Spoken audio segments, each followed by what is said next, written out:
이 이야기는 권력의 중심지나 시끄러운 수도들에서 멀리 떨어진 곳에서 시작된다. 평범한 한 남자, 동방의 예언자로만 알려진 그는 아시아 대륙의 산악지대에서 조용히 살며 하루하루를 침묵, 송을시, 그리고 하늘 관찰에 바쳤다. 그의 소박한 일상은 그가 인간의 운명을 연구하는 이들 사이에서 가장 많이 회자되는 인물이 될 것임을 전혀 예고하지 않았다. 그날 그의 몸이 목격자들 앞에서 움직임 없이 쓰러지기 전까지는 맥박이 멈췄고 반응이 사라졌다. 의사들은 사망을 확인했고 가족은 작별을 받아들였다. 시간이 흘렀다. 그러나 모든 기대를 뒤엎고 그는 다시 숨을 쉬기 시작했다. 눈을 떴다. 몸을 일으켰다. 말을 했다. 그의 입에서 나온 것은 일련의 정리된 진술, 대략적인 날짜들, 전 세계적 패턴, 그리고 듣는 이를 얼어붙게 만든 경고였다. 그에 따르면 그 사건은 일종의 건너감이었다. 그의 몸이 정지된 동안 그의 의식은 과거와 미래의 인간 정보가 공존하는 어떤 장창에 접속했다고 한다. 그는 대중적인 용어나 외래어를 피했다. 그는 그곳을 살아있는 시간의 기록이라 불렀다. 그곳에서 그는 하나의 주기가 끝나고 새로운 주기가 되돌릴 수 없는 힘으로 20년대 후반부터 시작되는 것을 보았다고 했다. 그는 분리분열을 말했다. 선택을 말했다. 그가 눈을 뜨자마자 남긴 첫 번째 말은 현장에 있던 사람에 의해 기록되었다. 그는 말했다. 물질, 통제, 외형만으로 지탱되던 시대는 한계에 도달했다.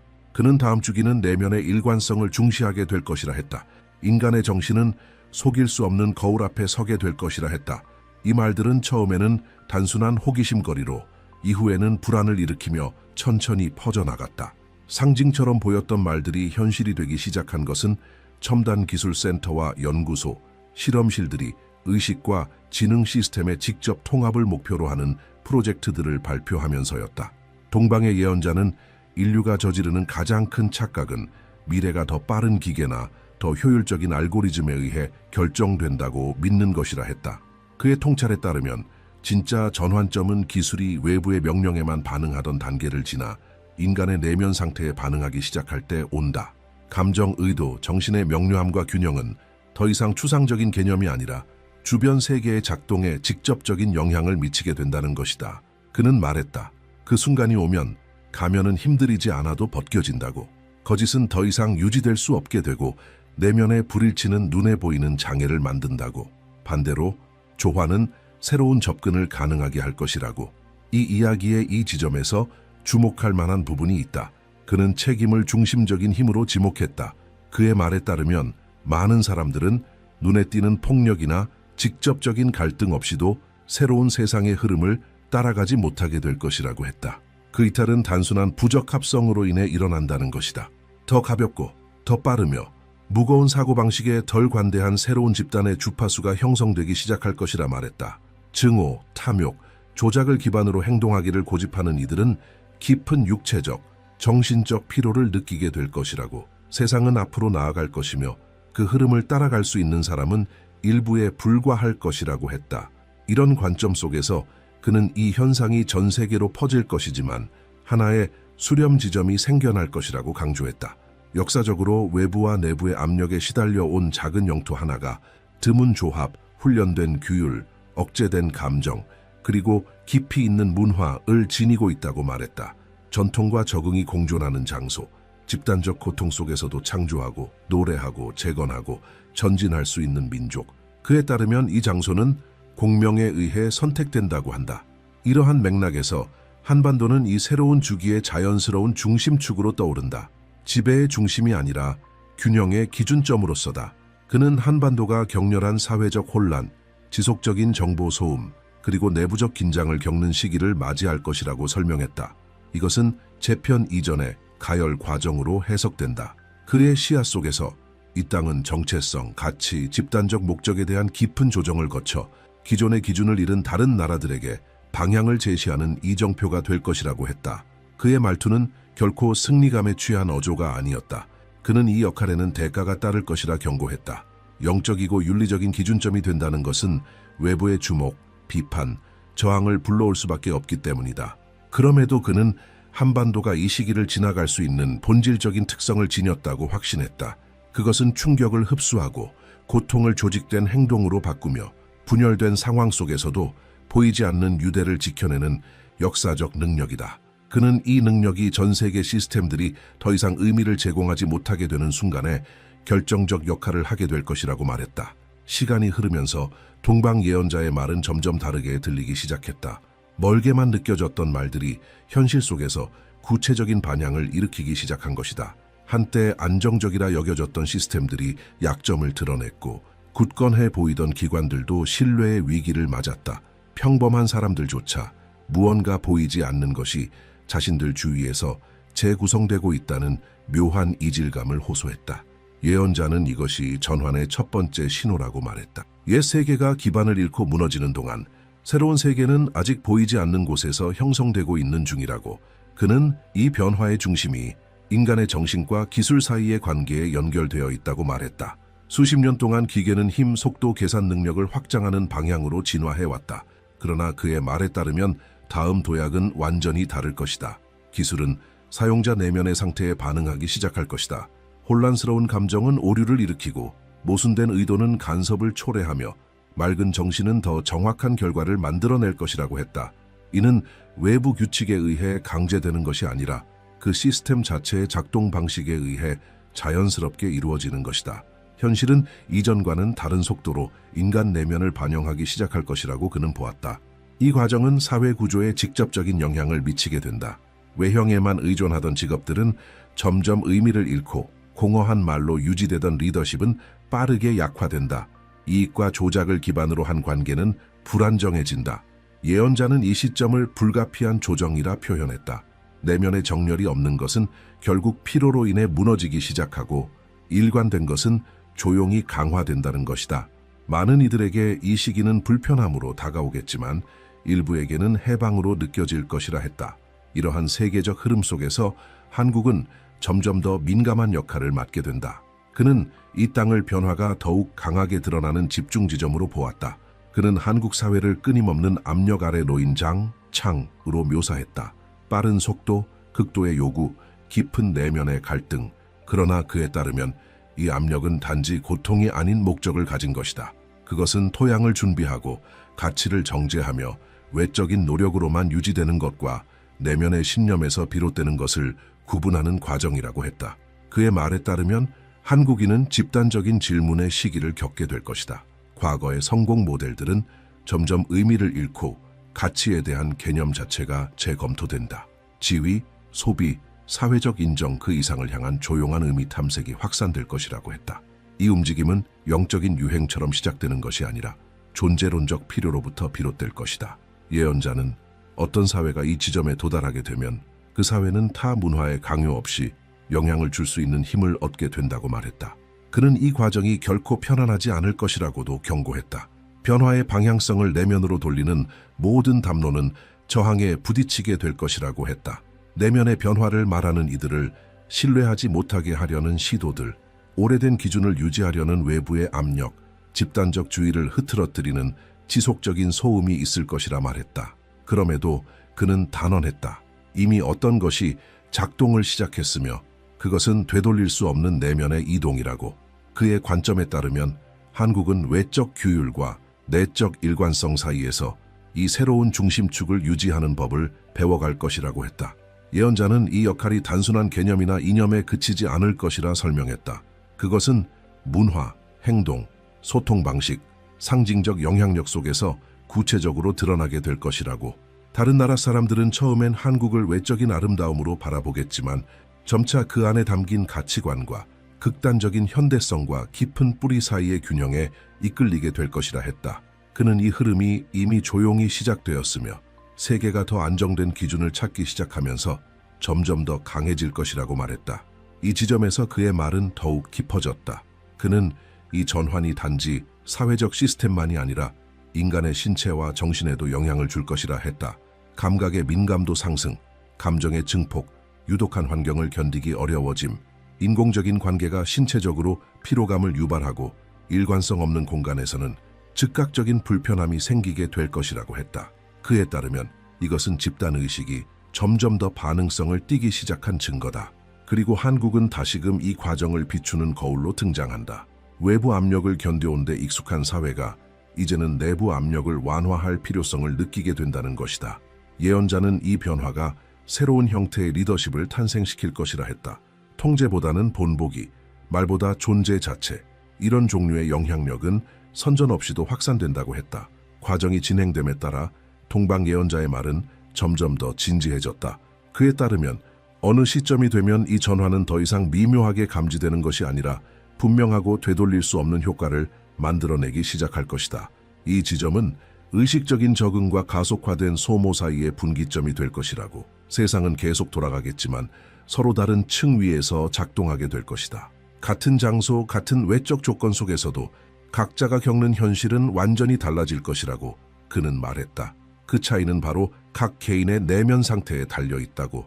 그는 이 단계에 이르면 의식과 연결된 기술이 실험적 단계를 벗어나 자연스럽게 일상 속으로 새우며들기 시작할 것이라고 말했다. 정신 인터페이스, 집중, 의도, 감정, 안정성에 반응하는 시스템들, 이러한 도구들이 사용되면서 불편한 진실이 드러나게 될 것이라고 했다. 내면의 혼란에서 작동하려는 사람은 반복적인 오류를 겪고, 명료함을 유지하는 사람은 점점 더 자연스럽고 부드러운 흐름을 경험하게 될 것이다. 이것은 조용한 충격을 불러일으킬 것이다. 많은 사람들은 이러한 결과를 단순한 우연으로 돌리려 할 것이고, 또 어떤 이들은 더 깊은 무언가가 작용하고 있음을 감지하게 될 것이다. 예언자는 이 시점이 오면 오래된 위계 질서가 의미를 잃기 시작할 것이라고 경고했다. 직위, 돈, 외부적 영향력만으로 유지되던 권위는 점점 약해질 것이다. 공식적인 지위가 없는 평범한 사람들조차 그들의 사고방식과 행동, 입장 표명 방식만으로도 실질적인 영향력을 발휘하게 될 것이다. 이러한 이동은 긴장과 저항, 통제 시도를 불러올 것이며, 그는 이 반응이 매우 예측 가능한 것이라고 했다. 모든 시스템은 중심축을 잃었다고 느끼는 순간 자신을 유지하려는 시도를 하게 된다는 것이다. 이러한 상황 속에서 한국은 결정적인 단계로 접어들게 된다. 예언자는 한 시대의 집단적 선택들이 역사적인 무게를 갖게 되는 시기를 묘사했다. 정치, 사회, 문화적 결정들이 국민 내면의 성숙도 수준을 직접 반영하게 될 것이다. 소음은 커지고 의견은 더욱 극단적으로 갈라지게 된다. 그러나 동시에 덜 눈에 띄지만 훨씬 더 주의 깊은 조용한 그룹이 형성되기 시작한다. 극단에 지친 사람들, 대립이 아니라 정렬을 추구하는 사람들, 이 그룹이 전환의 안정을 이끄는 핵심 역할을 하게 될 것이라고 했다.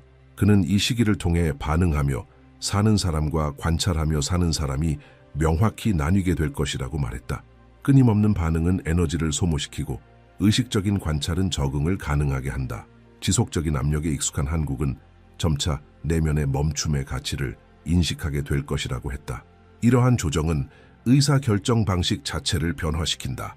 충동은 줄고 명확함은 늘어나며 두려움은 줄고 책임감은 커지게 된다.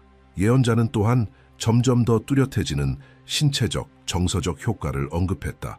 명확한 이유 없는 불면, 시간이 가속되는 듯한 느낌, 의미 없는 일상을 유지하기 힘들어지는 현상. 그에 따르면 이는 개인의 내면 리듬과 새로운 집단 주파수 간의 불일치가 나타나는 신호다. 이 조정에 저항하는 사람은 신체적으로 그 대가를 치르게 되며, 조화를 이루는 사람은 점차 가벼움을 느끼게 된다. 이 대비는 점점 무시할 수 없게 될 것이라고 그는 말했다. 이 주기가 점점 더 진행되면서 동방의 예언자는 더욱 깊은 차원의 현상을 묘사하기 시작했다. 변화는 더 이상 개별적인 개인만을 변화시키는 것이 아니라 직접적으로 집단의 장창을 건드리게 될 것이라고 했다.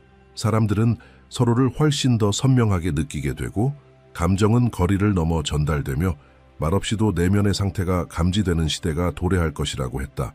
세상은 확장된 연결의 시기로 접어들며 이전에는 숨겨져 있던 내면이 외부 환경에 영향을 미치는 수준까지 이르게 된다는 것이다. 그에 따르면 이러한 의식 간의 연결은 점진적이지만 확고하게 나타날 것이다. 처음에는 더 정확해진 직감으로, 이후에는 무시할 수 없는 강도의 감각으로 드러난다. 주변 사람의 진심 어린 기쁨은 활력을 주고, 지속적인 긴장은 에너지를 고갈시킨다. 무거운 기운을 가진 공간은 오래 머무르기 힘들어지고, 이해득실로 맺어진 관계는 점점 응집력을 잃는다. 반면 내면적 친화성을 바탕으로 한 유대는 빠르게 강화된다. 이 단계에서 예언자는 매우 중요한 경고를 남긴다. 민감성이 확장되기 위해서는 정서적 성숙이 반드시 필요하다는 것이다. 진정한 공감 능력을 다룰 수 없는 이들은 혼란을 겪게 될 것이다. 거리로 인해 차단되던 타인의 고통이 이제는 직접적으로 느껴지기 때문이다. 어떤 이들은 이로 인해 내면을 닫고 또 다른 이들은 의식의 각성을 경험한다. 이 차이가 적응과 내부 붕괴를 가르는 기준이 될 것이라고 그는 보았다. 한국은 이 과정에서도 결정적인 장창으로 다시 등장한다. 이미 높은 집단적 압력 속에서 살아가는 이 땅은 공동체 생활 자체가 끊임없는 조율을 요구하는 곳이다. 예언자는 이러한 역사적 특성이 한국인을 집단 감수성의 높은 단계로 인도할 준비를 시켜왔다고 말한다. 장기간 지속된 긴장 속에서 축적된 경험은 자기를 절제하고 타인을 읽어내는 희귀한 능력을 만들어냈다는 것이다. 이 특성은 의식 간의 연결이 심화되는 시점에 결정적인 역할을 하게 된다. 그는 오래된 갈등들이 지쳐서 점차 힘을 잃어가는 시기를 묘사했다. 지속적인 적대감은 너무 피로해져 더 이상 유지되기 어렵게 된다. 갈등 속에 살아온 이들은 자신의 내부 상태가 외부로 그대로 반사되어 돌아오는 무게를 체감하게 될 것이다. 동시에 단순한 배려의 행동들이 예상 밖의 힘을 갖게 된다. 아주 작은 실천이 큰 파장을 일으키게 되는 것이다. 영향력은 더 이상 목소리의 크기나 강제력에 의존하지 않게 된다. 이 지점에서 예언자는 한국이 전혀 새로운 형태의 리더십을 발휘하게 될 것이라고 말했다. 그것은 조용한 리더십이다. 본보기와 태도, 그리고 집단적인 일관성을 바탕으로 한 영향력. 다른 나라들은 내적 균형이 외적 안정으로 이어지는 과정을 놀라움 속에 지켜보게 될 것이다. 이러한 영향은 어떤 캠페인이나 홍보, 거창한 연설 없이도 퍼져나가게 된다. 오직 압력 앞에서 사회가 스스로를 재구성하는 방식만으로. 그는 이 시기의 위험성에 대해서도 분명하게 경고했다. 의식 간 연결이 확대됨에 따라 더 이상 오랫동안 가면을 유지하는 것이 불가능해질 것이라고 했다. 내면이 정돈되지 않은 상태는 즉각적으로 주변에 영향을 미치게 되며 행동, 의도, 사고를 조정하기를 거부하는 사람은 점점 더 고립감을 느끼게 될 것이다. 예언자는 이것을 벌로 보지 않았다. 그것은 새로운 역학의 직접적인 결과일 뿐이라고 했다. 그의 관점에서 보면 한국은 이 모든 과정을 비추는 거울로 작용하게 된다. 그 안에서 조정되는 것은 흐름을 타고 자연스럽게 나아가고 저항하는 것은 눈에 띄는 마찰을 만들어낸다. 이러한 명확성은 전 세계의 주목을 끌게 된다. 혼란한 세계 속에서 안정성을 발산하는 장소는 자연스럽게 기준점이 되기 때문이다. 그는 이 움직임이 이미 시작되었으며 비록 많은 이들이 의식적으로는 인지하지 못해도 그것은 진행 중이라고 말했다. 이 재구성이 더 깊어질수록 예언자는 더욱 결정적인 무언가에 대해 말하기 시작했다. 그의 말에 따르면 내면의 변화와 의식 간 연결 확대를 넘어서 세계의 축 자체가 이동하게 될 것이라고 했다. 영향력의 중심이 더 이상 경제력이나 군사력에 의해 정의되지 않고 집단 내면의 안정성에 의해 결정되게 될 것이라는 것이다. 이 이동은 단순한 상징이 아니라 실제로 글로벌 의사결정, 문화 흐름, 도덕적 기준에까지 구체적으로 나타나게 될 것이라고 예언자는 말했다. 그는 역사의 큰 전환기에는 언제나 하나의 앵커 포인트, 즉 긴장을 버티는 지점을 선택한다고 했다. 반대되는 요소들이 공존할 수 있는 장소, 그곳은 쉽게 부서지지 않고 집단적인 성숙을 만들어낸다. 그리고 그는 한국이 정확히 그 조건에 들어맞는다고 보았다. 분단된 나라, 외부의 이해관계 속에 압박받는 영토, 기술 발전과 문화 보존 사이에서 끊임없이 균형을 요구받는 사회, 이런 한계와의 지속적인 동행은 본질적인 무언가를 단련시켰다는 것이다. 그는 한반도를 응축의 장창지로 묘사했다. 다른 지역에서는 분산되는 힘들이 이곳에서는 축적된다고 했다. 감정과 절제, 속도와 정적, 극단적인 현대성과 깊은 전통. 예언자는 이 조합이 전 지구적 붕괴의 시기 속에서 보기 드문 안정성을 만들어낸다고 했다. 외부 구조들이 하나둘씩 무너지기 시작할 때 이러한 장소들은 자연스럽게 세계의 기준점이 되는 것이다. 이 단계에 이르면 세상은 한국을 전혀 다른 시선으로 바라보기 시작할 것이라고 그는 말했다. 처음에는 문화, 미적 감각, 혁신에 대한 관심에서 시작되겠지만 점차 더 깊은 차원으로 옮겨가게 된다는 것이다. 그것은 이해하려는 시도, 끊임없는 압력 속에서도 어떻게 한 사회가 내면의 응집력을 유지할 수 있는지에 대한 탐구. 이 흐름은 어떤 공식적인 홍보나 외교적 담론이 아니라 결과에 대한 직접적인 관찰을 통해 생겨나게 된다고 예언자는 강조했다. 예언자는 이러한 역할에는 반드시 책임이 따르게 된다고 했다. 모범이 눈에 띌수록 그것에 대한 기대와 요구도 함께 커지기 마련이다. 한국은 바로 이 중심축에 서게 되기 때문에 더욱 강도 높은 도전을 마주하게 될 것이라고 했다. 외부의 비판은 늘어나고 불안정하게 만들려는 시도 또한 빈번해질 것이다. 그럼에도 불구하고 그는 이 땅의 진정한 힘은 바로 충격을 흡수하면서도 정체성을 잃지 않는 능력에 있다고 했다. 이것은 단기간에 얻어진 것이 아니라 세대를 거쳐 쌓인 역사적 역량이라는 것이다. 그는 또한 매우 민감한 지점에 대해 언급했다.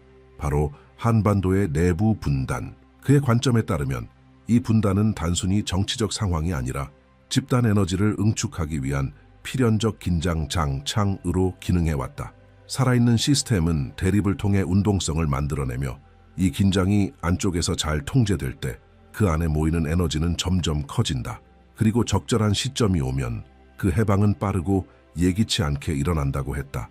예언자는 이 전환점이 다가오고 있다고 말했다. 전 세계적인 압박은 과거의 분리 논리를 무의미하게 만드는 방향으로 작용하게 될 것이다. 그는 전통적인 협상이나 조약의 방식으로 통합이 이루어질 것이라 보지 않았다. 오히려 맥락의 변화가 먼저 온다고 했다. 외부의 기준과 논리가 달라지면 과거에는 불가능하다고 여겨졌던 일이 오히려 피할 수 없는 현실이 되는 것이다. 한국은 바로 이 임계점에 서 있다고 했다. 이 시기 많은 나라들이 기존 기준의 붕괴를 경험하게 될 것이다. 오랫동안 작동하던 시스템은 더 이상 효과를 발휘하지 못하고 리더십은 신뢰를 잃고 사람들은 방향을 잃는다. 이 혼란의 한가운데에서 집단 정서적 안정성을 유지할 수 있는 장소는 자연스럽게 영향력의 중심지가 된다. 한국은 아무것도 강요하지 않으면서 단지 균형을 유지함으로써 그 역할을 하게 될 것이라고 예언자는 말했다. 그는 이 순간을 새로운 중심성의 시작으로 표현했다. 조용한 중심성. 영향력은 더 이상 힘으로 밀어붙이는 것이 아니라 바깥에서 필요로 하게 되는 방식으로 나타난다. 다른 민족, 다른 국가들이 방향을 묻기 시작하고 관찰자들은 무엇이 이 안정을 가능하게 하는지 파악하려 애쓰게 될 것이다. 이 순간이야말로 예언자가 말한 세계의 중심축이 이동하는 전환점이라고 그는 단언했다.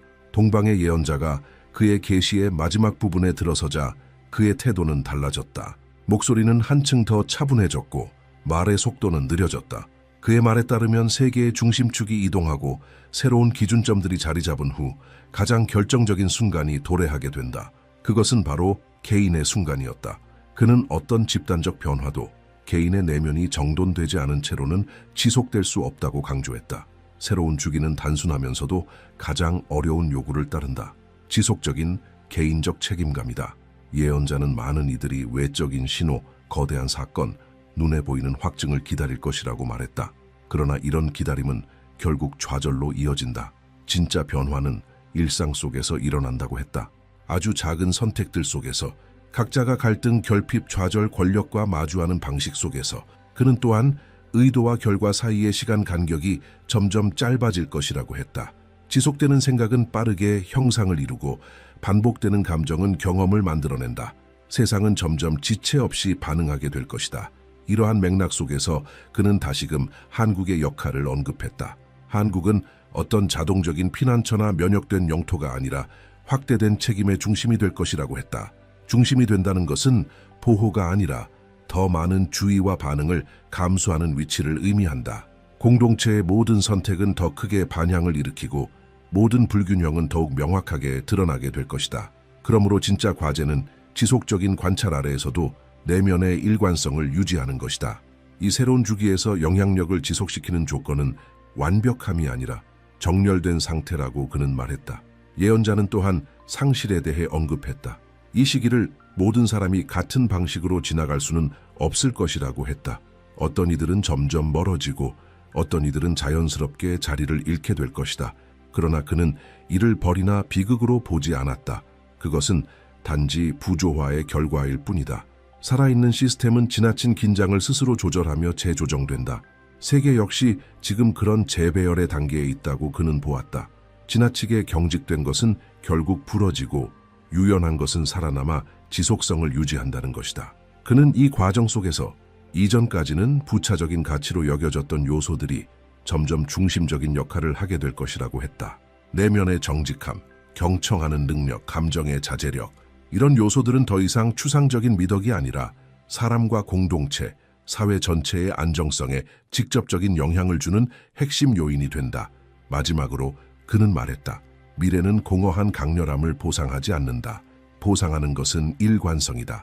이 시점에서 그는 다시 개인에 대해 직접적으로 말했다. 그의 말에 따르면 각 사람은 이 조정을 고유한 방식으로 느끼게 될 것이다. 어떤 사람은 일터에서의 변화를, 어떤 사람은 개인적인 인간관계에서, 또 어떤 사람은 자신의 몸에서 변화를 감지할 것이다. 공통된 신호는 단순하다. 정렬되지 않은 것은 불편함을 만들기 시작하고 정렬된 것은 흐르기 시작한다. 그는 이러한 신호를 무시하면 소모가 길어지고 그것을 인식하면 점진적인 적응이 가능하다고 말했다. 한국은 다시 한번 기준점으로 등장한다. 최종 목적지가 아니라 거울로서. 그곳에서는 이러한 조정이 완전히 퍼지기 전에 먼저 눈에 띄게 될 것이다. 예언자는 그곳에서 벌어지는 일을 관찰하는 것이 다른 사회들이 지금 일어나고 있는 흐름을 이해하는 데 도움이 될 것이라고 했다. 세계는 압박 속에서도 균형을 유지하는 방법에 대한 본보기를 찾게 될 것이다. 그 해답은 말보다는 집단의 행동에 있을 것이다. 마무리를 앞두고 예언자는 직접적인 지침을 남겼다. 그는 이 시기를 통과하기 위해 3가지 기본 태도가 필요하다고 말했다. 끊임없는 내면 정화, 계산 없이 나누는 능력, 마음과 말로 무엇을 유지하고 있는지에 대한 주의. 그의 말에 따르면 이 실천들은 불안정한 세상 속에서 개인적인 안정성을 만든다.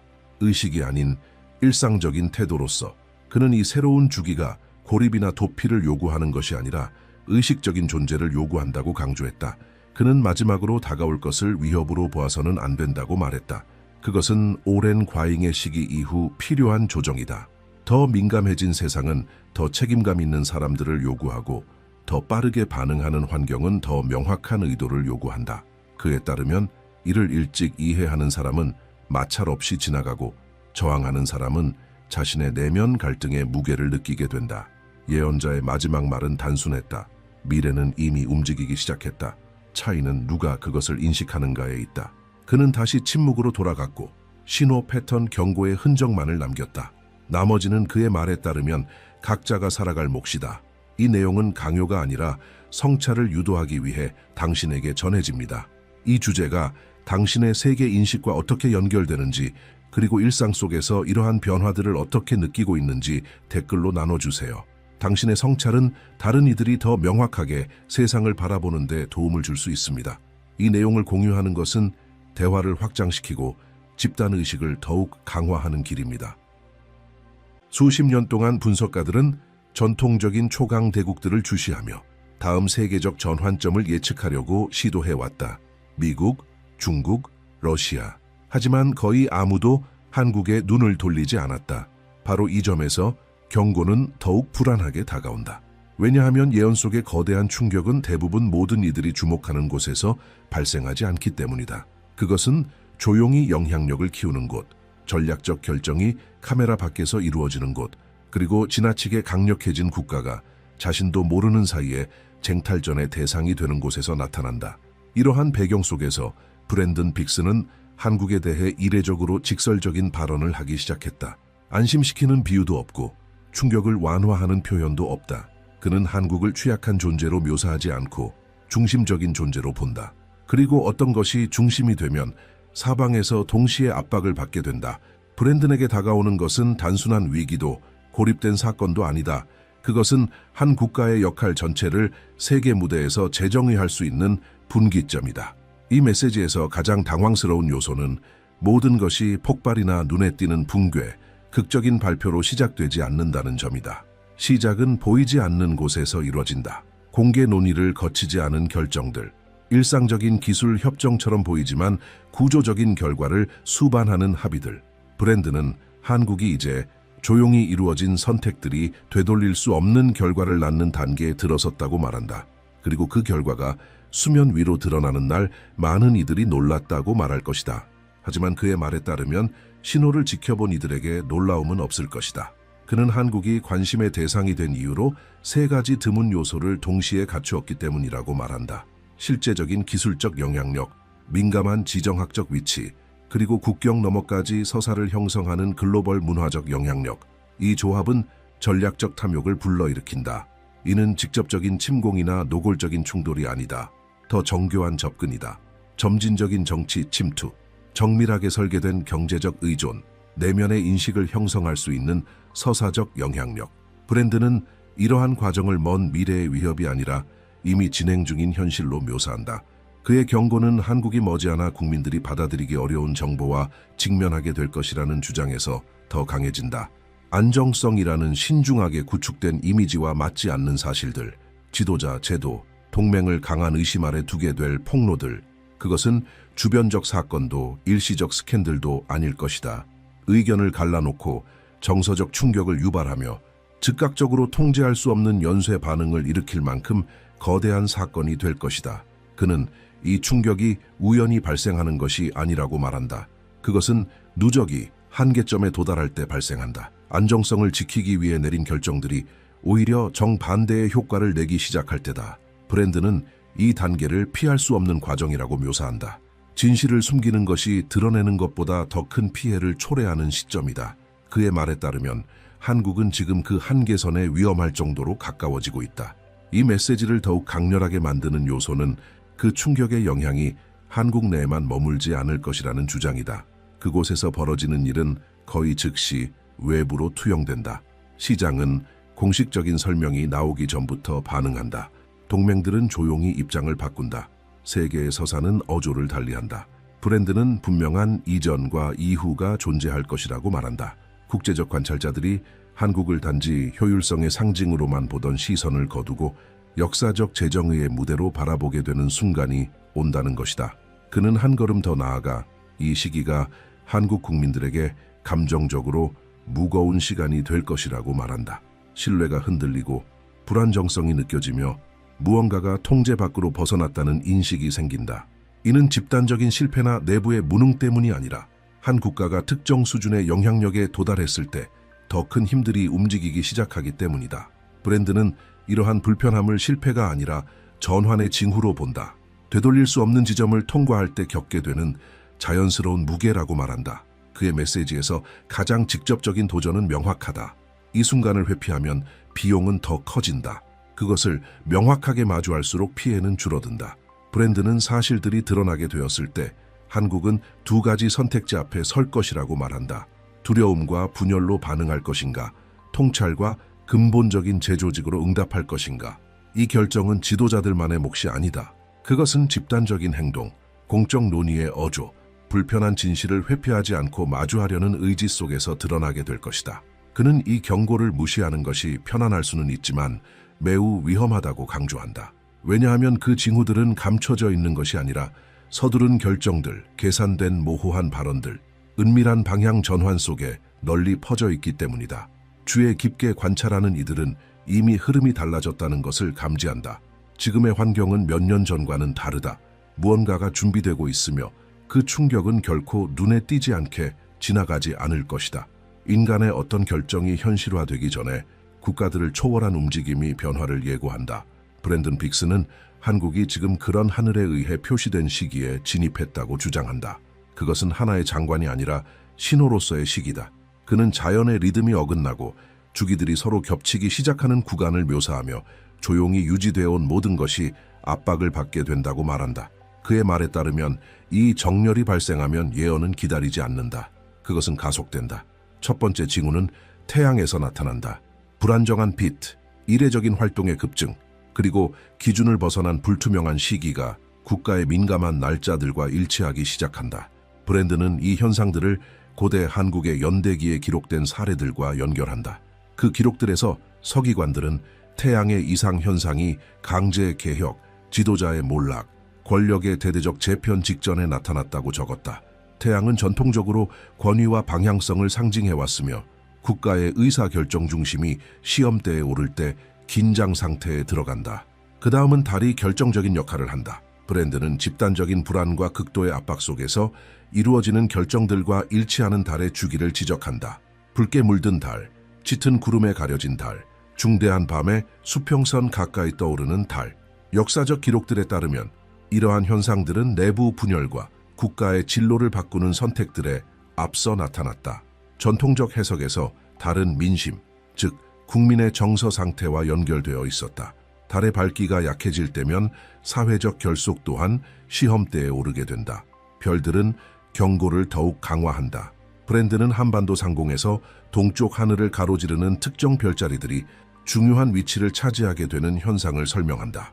이 별자리들은 역사적으로 지도력, 판단, 전환과 관련되어 있으며 조선 왕조의 옛 천문 지도에서는 국가적 실현의 시기를 표시하는 배치로 여겨졌다. 이 기록들은 단순한 우연이 아니라 반복되는 패턴으로 이해되었다. 이러한 별자리가 같은 배열로 나타날 때마다 한국은 피할 수 없는 노출의 시기를 맞이했다. 경고는 드문 행성 정렬과 함께 더 깊어진다. 브랜드는 권위, 갈등, 폭로와 연관된 천체들이 기존의 주기를 벗어나 한국 상공에서 동기화된다고 말한다. 이 정렬은 결정을 압축시키고 시간표를 단축하며 점진적인 조정의 가능성을 제거한다. 낡은 구조물은 지탱력을 잃고 어둠 속에서 맺어진 합의들은 공개적 대응을 요구하게 된다. 이 영향은 즉각적으로 폭발하지 않지만 꾸준하고 피할 수 없이 축적된다. 그는 한국이 예로부터 하늘을 역사적 기억의 일부로 관찰해왔다고 강조한다. 과학이 발전한 시대에도 이러한 기록들은 보존되어 왔으며 그 이유는 그것들이 반복적으로 실제 사건들과 일치했기 때문이다. 현재 시기를 특별하게 만드는 것은 신호들의 밀도다. 민감한 날짜 가까운 일식과 월식, 행성 정렬과 겹치는 태양 활동, 전략적 결정과 동시에 나타나는 달의 이상 현상들, 이들은 고립되어 나타나는 것이 아니라 연속적으로 발생한다. 브랜든에 따르면 이러한 흐름이 시작되면 역사는 더 이상 경고하지 않는다. 그것은 대가를 요구하기 시작한다. 브랜드는 또한 이러한 징후들을 한국의 여러 지역에서 동시에 등장한 현대의 목격담들과 연결시킨다. 영적 지도자들, 독립 연구자들, 예민한 관찰자들이 반복적으로 비슷한 꿈을 꾸었다고 보고하기 시작한다. 하늘이 열리고 별들이 도시 위로 쏟아지고 특정 산맥 위에 이례적인 빛이 나타나는 장면들, 이 보고들은 서로 연결된 집단이나 협의된 네트워크에서 나온 것이 아니지만 놀랍도록 유사한 상징 구조를 공유한다. 브랜드는 이러한 반복이 서로 직접적인 접촉 없이 발생할 때 그것은 개인적 경고가 아니라 집단적 경고로 간주되어야 한다고 말한다. 이 신호들의 영향은 즉각적인 붕괴가 아니라 노출을 의미한다. 하늘이 땅에 앞선다. 주기들이 정렬되면 미뤄졌던 것들이 떠오른다. 누적된 결정들이 응답을 요구하고 오래된 약속들이 책임을 묻게 된다. 권위는 시험대에 오르고 이야기들은 구체적인 압력 속에서 유지되어야 한다. 이것이 고대 연대기에 기록된 패턴이며 현재 다시 인식되고 있는 현실이다. 갑작스러운 처벌이 아니라 피할 수 없는 조정이다. 영향은 더욱 확장된다. 브랜드는 한국을 훨씬 더 큰 지형도 안에 배치하며 설명한다. 그는 내부 구조가 드러나기 시작하는 순간 외부 강대국들은 거의 자동적으로 반응한다고 말한다. 어떤 것도 고립되어 일어나지 않는다. 내부에서 발생한 듯 보이는 움직임은 수십 년간 한반도를 주시해온 국가들의 계산된 반응을 유도한다. 잠재되어 있던 것이 국제적 이해관계가 정면 충돌하는 순간에 가시화된다.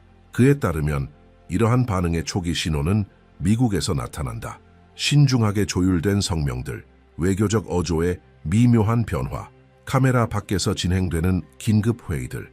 브랜드는 워싱턴이 한국을 단순한 전략적 동맹으로 보지 않고 이제는 지역 균형을 재정의할 수 있는 민감한 변수로 인식하기 시작한다고 말한다. 그 우려는 정치에만 머무르지 않는다. 기술, 국방, 경제가 모두 포함된다. 한국 내부의 불안정성 하나하나가 태평양 건너편에서의 즉각적인 조정을 유발한다. 이와 동시에 중국은 조용히 움직이기 시작한다. 브랜드는 베이징이 극도로 신중한 태도로 반응한다고 말한다. 경제적, 외교적 존재감을 강화하면서도 한국의 취약 징후를 면밀히 관찰한다. 그는 이 단계를 영향력의 시험으로 묘사한다. 한국이 재정의의 단계에 들어설 때 중국은 직접적인 반발을 일으키지 않는 선에서 어디까지 전진할 수 있는지를 가늠한다. 이는 공개적인 충돌이 아니라 점진적인 공간 점유다. 한국 내부의 머뭇거림 하나하나가 중국에게는 외부의 기회로 전환된다. 일본 역시 이 구도에서 결정적인 존재로 등장한다. 브랜드는 도쿄가 한국 내 불안정성을 민감하게 감지하며 즉각적으로 반응한다고 말한다. 왜냐하면 한국에서 발생하는 어떤 변화도 동아시아 전체의 균형을 즉시 흔들기 때문이다. 방어적 조치들이 강화되고 전략적 논의가 부상하며 역사적 담론들이 다시 공론장의 중심으로 돌아온다. 과거의 긴장들이 새로운 맥락에서 재해석되기 시작한다. 브랜든에 따르면 일본은 빠르게 깨닫는다. 한국에서 벌어지는 일은 결코 한반도 안에 머물지 않으며 그것은 수십 년간 구축해온 해상 무역로, 지역 안보, 외교 동맹에까지 영향을 미친다. 상황은 더욱 긴박해진다. 브랜든은 이 세 강대국이 협력하여 움직이는 것이 아니라 동시에 각기 다른 방향에서 압력을 가한다고 말한다. 한국은 교차되는 힘들을 체감하게 된다.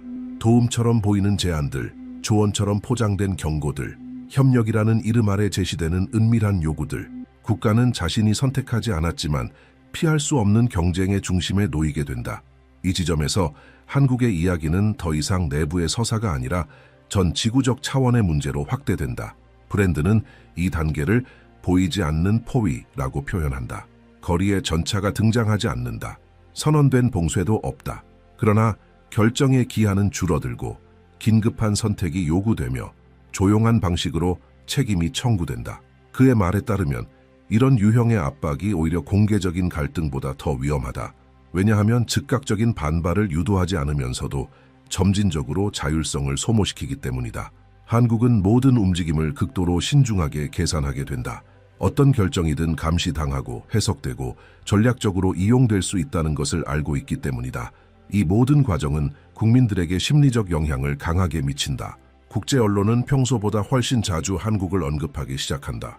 외국 전문가들이 공개적으로 다양한 시나리오를 논의하고 시장은 공식 발표 이전의 소문에도 반응한다.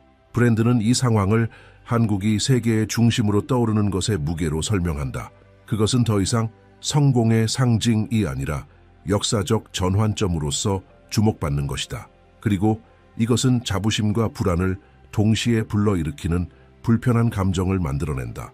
분위기는 이 메시지가 종교적 소규모 집단에서만 회자되던 단계를 넘어 국제 언론의 주목을 받기 시작하면서 급변한다. 브랜든에 따르면 이 침묵과 긴장의 시기 속에서 한 독일 기자가 끈질기게 인터뷰를 요청했다. 그는 평범한 언론인이 아니었다. 동유럽의 정치적 위기와 역사적 전환기를 전문적으로 다루어온 인물이었다. 첫 질문은 직설적이고 거의 도발적이었다. 왜 한국인가? 왜 지금인가? 정확히 무슨 일이 일어나려는 것인가? 브랜든은 그 질문에 날짜나 안심시키는 말로 답하지 않았다고 전한다. 그는 기자에게 이렇게 말했다. 한국은 지금 보이지 않는 것이 보이는 것을 지배하는 시기로 들어서고 있다고. 닫힌 방 안에서 이루어진 결정들이 갑작스럽게 드러나게 될 것이라고. 그 충격은 외부의 공개적인 공격이 아니라 내부의 폭로로부터 시작될 것이며 그 폭로는 한국을 되돌릴 수 없는 선택의 기로에 세울 것이라고. 기자는 거듭 물었다. 이것이 정치적 예측이냐고. 브랜든은 아니라고 답했다. 그것은 주기의 해석이라고. 그리고 주기는 누구의 허락도 받지 않는다고. 인터뷰는 더욱 논란을 불러일으키는 국면에 접어든다. 브랜든은 한국이 곧 이례적 순간에 들어설 것이라고 말한다. 그 순간 동맹국들은 마치 먼 나라의 관찰자처럼 말하기 시작하고 오히려 적대국들이 관심 있는 파트너로 다가오기 시작한다는 것이다. 그는 이런 변화가 국민을 깊이 혼란스럽게 만들 것이라고 본다. 기존의 외교적 언어가 논리적 일관성을 잃기 때문이다. 예측 가능하던 국가들이 짧은 시간 안에 태도를 바꾸고 다른 국가들은 투자와 협력이라는 이름으로 접근하되 언제나 조용한 대가가 따른다. 그것은 명령처럼 보이지 않는다. 모두가 전략적 파트너십이라는 포장 속에 등장한다. 독일 기자는 이것이 지나친 위기 조장처럼 들리지 않느냐고 되묻는다. 브랜드는 이에 단 한 문장으로 대답한다. 그리고 이 문장은 나중에 국제 포럼과 독립 분석가들 사이에서 널리 회자된다. 강한 나라가 전환기에 들어서면 세계는 그 한계를 시험한다. 그 시험은 군사력으로가 아니라 제안이라는 형태로 온다. 그리고 한국은 단기적으로 유리해 보이지만 장기적으로는 되돌릴 수 없는 대가를 요구하는 제안들 앞에 놓이게 될 것이라는 것이다. 이 대답은 즉각적인 반응을 불러일으킨다. 일부는 과장이라 평가했고 다른 이들은 무시하기엔 지나치게 날카로운 불안을 감지했다. 대화는 브랜든이 이 시기가 완전한 침묵 속에 진행되지는 않을 것이라고 덧붙이면서 더욱 깊어진다. 그는 기자에게 무시하기 어려운 신호들이 있을 것이라고 말한다. 하늘은 계속해서 그 리듬을 표시할 것이며 권력, 노출, 전환과 관련된 정렬이 주요 정치적 발표들과 시기를 같이 할 것이라고 한다. 일식과 월식은 다시 민감한 날짜에 등장할 것이고 그것은 직접적인 원인이 아니라 시간의 지표로 작용할 것이다. 기자가 불편한 표정으로 과연 지도자들이 이러한 신호를 실제로 고려한다고 생각하느냐고 묻자 브랜드는 그것은 중요하지 않다고 답한다. 죽이는 믿음에 의존하지 않는다. 그저 흐를 뿐이다. 가장 논란이 된 부분은 인터뷰의 마지막에 등장한다. 브랜드는 한국이 정체성의 시험대에 오를 것이라고 단언한다. 피상적인 문화적 정체성이 아니라 국가의 전략적 결정의 핵심이 시험될 것이라는 의미다. 그는 한국이 실질적인 자율성을 지킬 것인지 아니면 조건부 안정성을 받아들일 것인지를 선택해야 하는 압박을 받게 될 것이라고 말한다. 이 선택은 단 하루에 내려지지 않으며 단 한 번의 행동으로 이루어지지도 않는다. 짧은 시간 안에 연속적으로 벌어지는 사건들을 통해 점점 선택지가 줄어들며 결과적으로 되돌릴 수 없는 방향으로 밀려가는 듯한 불가피함의 감각을 만들어낸다고 한다. 인터뷰가 보도된 이후 그 내용은 전면적으로 공개되지 않았다. 일부 언론은 특정 발언만 발췌해 보도했고 문맥에서 분리된 인용문들이 따로 돌아다녔다. 반응은 즉각적이었다. 일부 유럽 매체들은 그 진지하고 이례적인 어조를 강조했고 다른 매체들은 그것을 종교적 색채가 강한 예측으로 치부했다. 그러나 실질적인 효과는 동일했다. 한국이라는 이름은 다시 전 세계 언론에서 전환, 압박, 재정의라는 단어들과 함께 언급되기 시작했다. 이 시점에서 논의는 더 이상 주변적인 것이 아니었다. 그것은 전 지구적 주제로 떠올랐다. 결정적 전환점은 경고가 더 이상 예측의 영역에 머물지 않고 객관적 사실로 넘어서는 순간이었다. 브랜드는 한국 내부의 균형을 깨는 일련의 구체적인 사건들이 짧고 집중된 시간 안에 발생했다고 설명한다. 전략적 국제 계약과 연결된 서버에서 기술적 유출이 발생한다. 데이터는 무질서하게 떠돌지 않았다. 정리되어 있었고 검증되었으며 외부 기록과 교차 확인이 된 상태였다. 이것은 무작위 해킹도 일반적인 내부 고발도 아니었다. 완결된 정보, 논리적인 구조, 반박하기 어려운 정황. 몇 시간 후 핵심 당국자가 모든 공개 일정을 설명 없이 취소한다. 같은 날 최고 수준의 조사를 개시한다는 공식 발표가 나온다. 이 시점부터 국가의 리듬은 달라진다. 이번 사태가 이전의 어떤 위기와도 구별되는 점은 외부 기관들의 거의 동시적인 검증이다. 미국, 독일, 싱가포르의 기관들이 해당 기술 기록의 일부를 공식적으로 확인한다. 빠른 부인도 서사적 통제도 불가능해진다. 주요 금융시장은 선제적으로 거래를 중단하고 각기 다른 시간대에서 긴급 회의가 소집된다. 공식적인 침묵이 필요 이상으로 길어지며 국민과 세계는 점점 더 커지는 긴장, 추측, 그리고 다가오는 변화에 대한 기대감 속으로 빠져들게 된다. 브랜드는 바로 이 순간이 예언이 더 이상 경고로 머무르지 않고 관찰 가능한 현실로 전환되는 지점이라고 말한다. 노출은 순차적으로 무대도 없이 점진적인 준비도 없이 일어난다. 단 한 번의 뉴스 사이클만으로 견고해 보이던 구조물들이 지탱력을 잃는다. 국가는 붕괴하지 않지만 명확하게 속도를 늦춘다. 제도에 대한 신뢰는 실시간으로 시험받고 사람들은 보이지 않는 경계선이 넘어졌으며 즉각적인 복귀는 불가능하다는 집단적 감각을 공유하게 된다. 이례적인 모습들이 담긴 영상들이 퍼지기 시작한다. 밤새 불이 켜진 정부 청사, 제한된 출입, 공식 표식 없는 차량들이 식별 없이 드나든다. 내부 소식통들은 시스템 리스크라는 표현을 쓰기 시작하고 이 용어는 빠르게 확산된다. 이는 단순한 이미지 위기의 문제가 아니며 특정 정치인의 몰락도 아니다. 정상적인 의사결정의 연속성 자체가 위협받는 상황이다. 더욱 불안한 점은 겉보기에는 일상이 계속되는 반면 그 속의 정상성은 조용히 사라지고 있다는 점이다. 국민의 반응은 조용한 불신으로 나타난다. 대화의 분위기가 달라지고 오락 콘텐츠의 소비가 눈에 띄게 줄며 관심은 거의 전적으로 사태의 흐름으로 쏠린다. 브랜드는 이 단계를 일상은 지속되지만 심리적 안정감은 붕괴된 상태로 묘사한다. 사람들은 무언가 근본적인 것이 손상되었음을 직감하고 그 해답은 간단하지도 빠르지도 위로가 되지도 않을 것임을 본능적으로 깨닫는다. 국제사회의 반응은 더욱 분명하게 나타난다. 신용평가 기관들이 전망을 수정하고 안보위원회들이 정기 일정 외에 긴급 회의를 소집한다.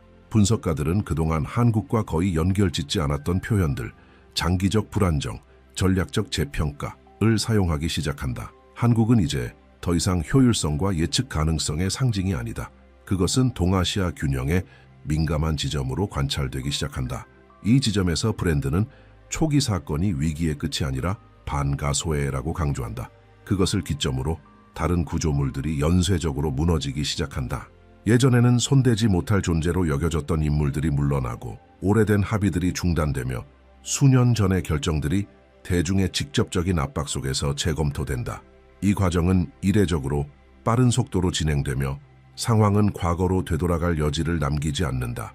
불과 몇 주 만에 정치 지형은 급변한다. 새로운 이름들이 부상하고 다른 이들은 명확한 설명 없이 논의에서 사라진다. 공식 담론의 어조가 바뀌고 재검토, 책임 추궁, 투명성 같은 표현들이 전면에 등장한다. 브랜드에게 이것이야말로 국가의 진짜 시험이다. 경제력이나 기술력의 문제가 아니라 제도적 성격과 극한 압박 속에서 재구성할 수 있는 능력의 시험이다. 이 과정을 진정으로 예측 불가능하게 만드는 요소는 그에 대한 응답이 정치 권력도 전통적 체계도 아닌 완전히 다른 곳에서 나타난다는 점이다. 브랜드는 긴장이 최고조에 달했을 때 눈에 보이지 않는 부름이 조용히 퍼지기 시작한다고 묘사한다. 지도자가 있는 것도 아니고 공식적인 소집이 있는 것도 아니다. 중심 조직도 없다. 그럼에도 수천 명의 사람들이 같은 방향으로 움직인다. 그들은 산으로 오른다. 도심과 떨어진 고지대에 모이며 대부분 새벽 이전에 이른 시간대를 선택한다.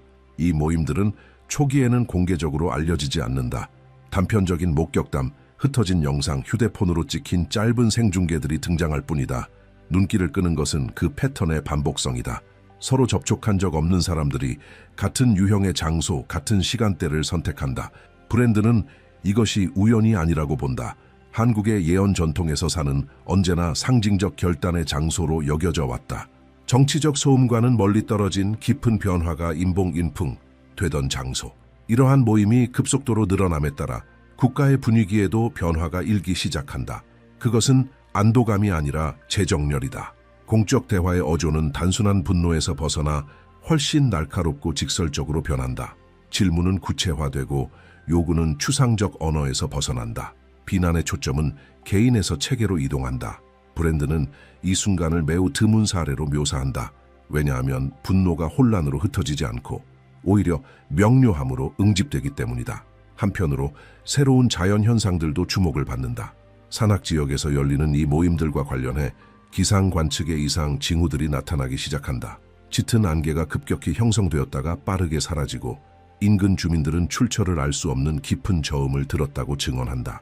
전문가들은 이를 국지적 대기 현상으로 설명하려 하지만 브랜드는 기술적 논쟁에 개입하지 않는다. 그는 단지 이렇게 말한다. 고대 기록에서도 이와 같은 징후들은 한반도의 향방을 바꾼 국가적 결단 직전에 나타났다고. 영향은 공식 구조에까지 미치기 시작한다. 당국은 이것이 단순한 시위가 아니라는 사실을 인지한다. 구호가 없다. 충돌도 없다. 대신 지속성이 있다. 날마다 모임은 계속되고 그 규모와 다양성은 증가한다. 청년, 노인, 노동자, 학자, 계층을 넘나드는 이 흐름은 전통적인 정치 담론이 부재한 탓에 어떤 틀로도 쉽게 규정되지 않는다. 브랜드는 이것이 권력 구조의 진짜 불안을 야기한다고 말한다. 눈에 띄는 지도자도 없고 협상할 수 있는 단순한 요구도 없을 때 권력은 어떻게 반응해야 할지 모르게 된다는 것이다. 이 조용한 움직임은 구체적인 결과를 낳기 시작한다. 오랫동안 지연되어 온 결정들이 갑작스레 진전된다. 조사들은 새로운 방향으로 확대되고 억눌려 있던 정보들이 공식 경로를 통해 공개된다. 분위기는 여전히 긴장되어 있지만 흐름은 분명히 바뀌고 있다. 브랜드는 이 단계를 역전의 시작이라고 표현한다. 외부에서 가해지던 압박이 내부의 재정의로 전환되는 순간이다. 가장 충격적인 순간은 이전에 드러난 시스템의 중심에 있었던 3명의 공인이 예상치 못한 방식으로 모습을 드러냈을 때이다. 그들은 기자회견도 미리 준비된 성명도 없이 바로 그 산 위 모임에 조용히 나타난다.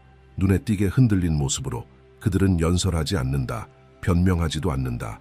그저 자신의 과오를 인정하고 책임을 수용한 뒤 자리를 떠난다. 이 장면은 순식간에 퍼지고 엄청난 반향을 일으킨다. 왜냐하면 그것은 지금껏 지배적이었던 완전한 부인이라는 패턴을 처음으로 깬 행위였기 때문이다. 브랜드는 이 행위를 분위기를 바꾸는 전환점으로 본다. 그것은 위기를 끝내지는 않지만 그 성격을 변화시킨다. 노출과 충돌의 국면은 복원의 가능성을 포함한 새로운 단계로 들어선다. 국가는 무언가 다른 것이 시작되었음을 느낀다. 외부 강대국의 계산에도 기존 정치 전략에도 없던 흐름이 출현한 것이다. 위기의 축이 이동한다. 이 새로운 국면은 곧 외부의 변화로 이어진다. 브랜드는 내부의 이 조용한 운동이 견고해진 직후 한국 외부에서 이루어졌던 결정들의 변화가 생긴다고 말한다. 기존의 전략적 합의들이 일시 중단되고 국제 협상들은 전혀 다른 조건 아래 다시 열리기 시작한다. 과거에 압박을 가하던 국가들은 관망의 자세로 전환한다. 그 이유는 명확하다. 한국이 더 이상 반사적으로 대응하지 않고 스스로의 의지를 가지고 행동하기 시작했기 때문이다. 이 변화는 즉각적으로 동아시아의 위험 계산 전체를 바꾸어 놓는다. 이 시기 심지어 가장 회의적인 분석가들마저 주목할 만한 사건이 발생한다. 수년간 대중의 논의에서 철저히 배제되어 있던 한국 내부 개발 기술 시스템이 전략적 파트너들과 일부 당국자들에게 부분적으로 공개된다. 그것은 무력 과시도 아니고 위기에 대한 계산된 대응도 아니다. 브랜드는 이 공개가 원래 계획된 시점이 아니었다고 말한다. 하지만 그 등장은 결정적이었다. 한국이 외부의 지도나 성급한 양보 없이도 독자적인 역량을 보유하고 있다는 것을 객관적으로 입증했기 때문이다. 그 반향은 즉각적이다. 국제 보고서들은 한국을 더 이상 불안정의 진원지로 언급하지 않는다. 오히려 억제력의 요소로 전환하여 평가하기 시작한다. 담론은 바뀐다. 한국은 점점 더 불안정해지는 지역 속에서 균형을 잡는 핵심 축으로 묘사되기 시작한다. 브랜드는 이 전환이 너무 빠르게 일어나기 때문에 단순한 우연으로 볼 수 없다고 지적한다. 노출 속에서도 내부의 일관성을 보여주는 순간 외부의 압박은 그 힘을 잃는다는 것이다. 이와 동시에 다시금 자연현상이 주목을 받는다. 이 기술이 공개된 바로 그 시점에 드물게 발생하는 행성 정렬이 일어난다. 천문학자들은 그 시기적 일치를 공식적으로 기록하고 언론들은 소극적으로 이를 언급한다. 브랜든에게 있어 이런 동시성은 단순한 상관관계가 아니다. 그는 이런 정렬이 인간의 결정이 더 큰 주기와 조화를 이룰 때 항상 등장한다고 말한다. 원인이라기보다는 변화가 완료되었다는 시간적 각인이다. 국내의 변화는 점진적으로 깊어진다. 한때 조각났던 신뢰는 서서히 재구성되기 시작한다. 열광은 없다. 대신 진중함이 있다. 국민은 위험한 시기를 통과했다는 인식을 공유하고 여전히 마주해야 할 대가가 남아있음을 안다. 하지만 통제 불능 상태라는 감각은 사라지고 방향을 다시 잡았다는 자각이 자리를 잡는다. 브랜드는 이 시점을 한국이 더 이상 위기를 버텨내는 존재가 아니라 그것을 의식적으로 통과하는 존재로 바뀌는 전환점이라고 표현한다. 이 단계에서 가장 인상적인 변화는 새로운 리더십의 등장이다. 그것은 전통적인 카리스마형 인물도 순간적 분위기에 떠오른 목소리도 아니다. 기술적 배경이 있고 과장되지 않으며 말투는 직설적인 인물들이 조용히 공적 영역을 채우기 시작한다. 이들은 극단적인 단절도 과거로의 회귀도 약속하지 않는다. 오히려 조정, 한계, 책임이라는 단어를 사용한다. 대중은 조용히 귀를 기울인다. 집단적 피로감은 실용주의의 공간을 열고 단순한 해결책을 거부한다. 국외에서도 그 영향력은 확장된다. 주변 국가들은 자국의 전략을 조정하고 기존 동맹을 재평가하며 장기 계획을 다시 들여다본다. 브랜드는 이 시점에서 한국이 더 이상 단순한 분석의 대상이 아니라 다른 나라의 결정에 실질적인 영향을 주는 존재로 바뀌었다고 말한다. 한국은 스스로 주도권을 요구하지 않았지만 극심한 압박 속에서도 보여준 안정성 덕분에 자연스럽게 중심적 역할을 떠맡게 된 것이다. 브랜드는 이러한 주기는 결코 우연히 발생하지 않는다고 단언한다. 그것은 결정을 미뤄온 시간이 쌓이고 진실을 외면한 선택들이 오랫동안 어둠 속에 방치될 때, 그리고 사회 전체가 편의와 진실 사이에서 결정을 강요받게 되는 시점에 출현한다. 한국은 바로 그 선택 앞에 놓였다. 외부의 강압 때문이 아니라 동시다발적으로 작용한 여러 힘의 수렴 때문이었다. 하늘은 시간을 알렸고 땅은 사실로 응답했다. 그 결과는 더 이상 피할 수 없었다. 이 결론의 가장 민감한 지점은 이 모든 것이 영구적인 안정성을 보장하지는 않는다는 점이다. 지금 이루어진 성과는 끊임없이 유지되어야만 하는 것이다. 투명성은 한 번의 이벤트가 아니며 책임은 수사적 표현이 아니다. 한국은 이제 사소한 일탈조차 즉각적인 반응을 불러오는 단계로 진입한다. 왜냐하면 집단적 충격의 기억이 아직 생생하게 남아있기 때문이다. 하지만 브랜드는 이것이 약함의 표시가 아니라 집단적 성숙이 형성되고 있다는 신호라고 말한다. 그는 진짜 시험은 절정 이후에 시작된다고 강조한다.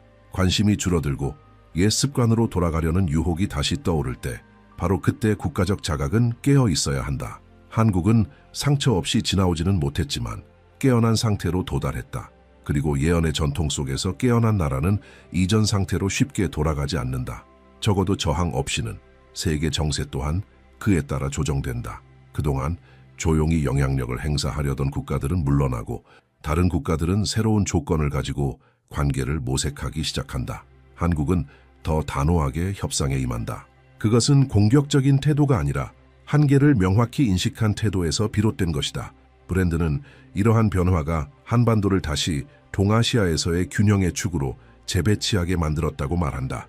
이는 이 주기가 시작되기 전에는 거의 누구도 예상하지 못했던 결말이었다. 이 시기의 마무리는 공개적인 축하나 거창한 선언으로 오지 않는다. 그것은 더 신중해진 결정들, 덜 과장된 연설들, 보다 기술적이고 실질적인 실행 속에서 조용히 나타난다. 한국은 압박 속에서 배운다. 제도의 지속 가능성은 이미지보다 일관성에 달려 있다는 것을. 그것은 고통스러운 교훈이며 그렇기에 더욱 깊은 변화를 남긴다. 외부에서 지켜보는 이들에게는 드문 장면을 목격한 듯한 인상이 남는다. 위기가 붕괴로 이어지지 않고 재구성으로 나아간 과정, 오랫동안 무시되어 온 신호들이 마침내 응답을 요구한 순간 브랜드는 말한다. 이런 통과는 한 세대를 새롭게 정의한다. 이 시기를 살아낸 사람은 더 이상 권력, 정치, 동맹을 예전처럼 바라볼 수 없게 된다. 이 예언은 여기서 끝나지 않는다. 소음이 줄어든 후에 내려지는 선택들 속에서 계속된다. 국가가 자기 기억을 어떻게 다루는지 편의를 위해 가려졌던 공간에 끝까지 빛을 남겨두려는 의지 속에서 이어진다. 드러난 진실은 다시 감출 수 없다. 감추려 한다면 그 대가는 더욱 클 것이다. 만약 이 분석이 당신에게 어떤 성찰, 불편함 혹은 명확함을 일으켰다면 지금의 한국에 대한 당신의 시선을 댓글로 나눠주세요. 그리고 이 영상을 오늘날의 신호를 함께 바라보는 이들과 공유해 주세요. 서로 다른 관점이 만날 때 이해는 더 깊어진다. 그리고 바로 그 공간 속에서 이런 예언은 살아남는다.